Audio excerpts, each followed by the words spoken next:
Let's put our broccoli. This is our last ingredient, the broccoli. Let's add. And cook this one in how many seconds lang? Siguro mga 10 seconds and it's done.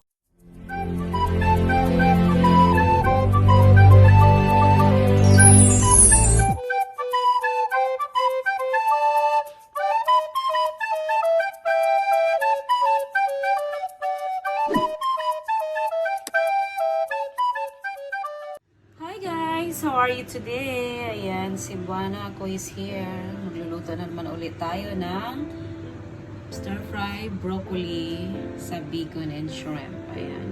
Here's our ingredients guys. Kailangan natin ng broccoli and then bacon and shrimps and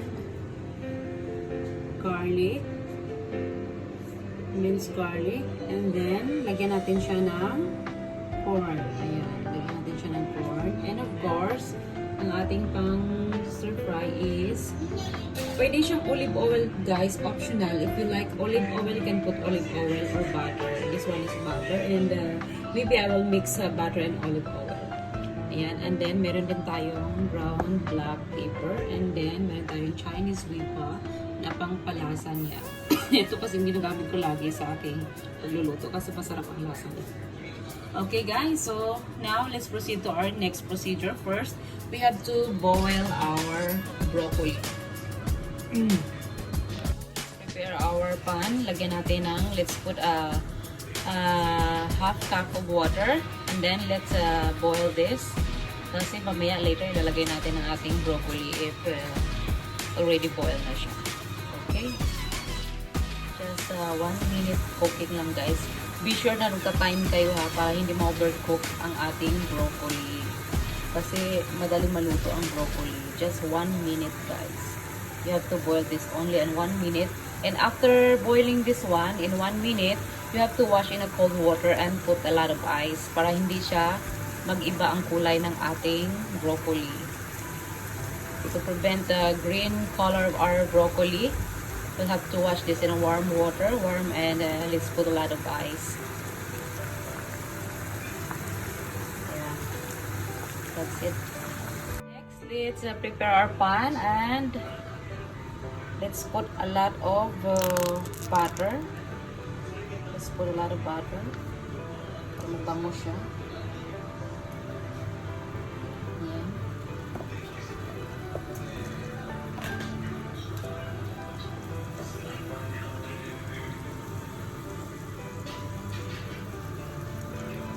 Hintayin lang natin siya mag-melt guys bago natin ilagay ang ating garlic. Let's wait this until it's melting and before we put our garlic.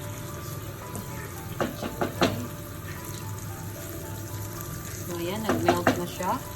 So now, we can add our garlic. Yay! Oh no, it's not good. Let's saute our garlic guys.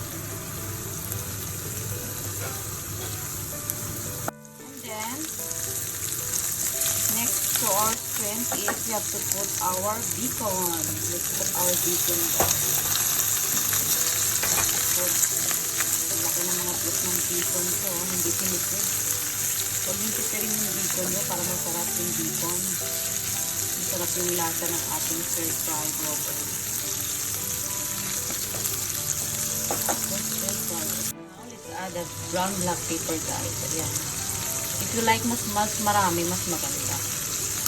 Masarap, mas malasa kung marami. Ako gusto ko marami. Ayan, this is good for pulutan.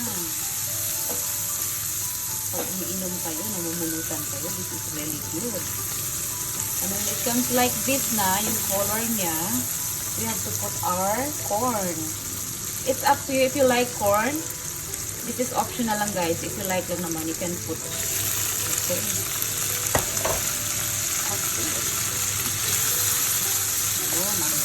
Really different smell.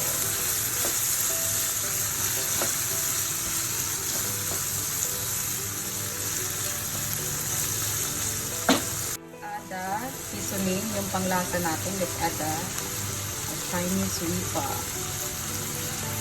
Spoon of Chinese wipa lang. This one. Let's add. Ito yung panglasa niya. Napakasarap ng lasa nito, guys.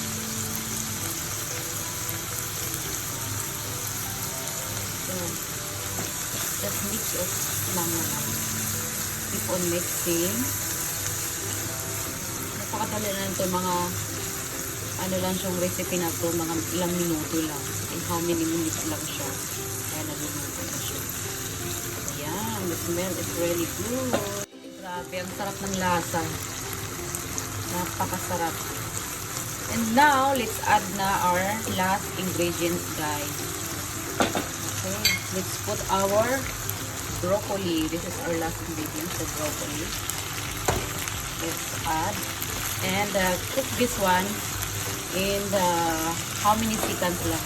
Siguro mga 10 seconds and it's done. Okay, keep on mixing.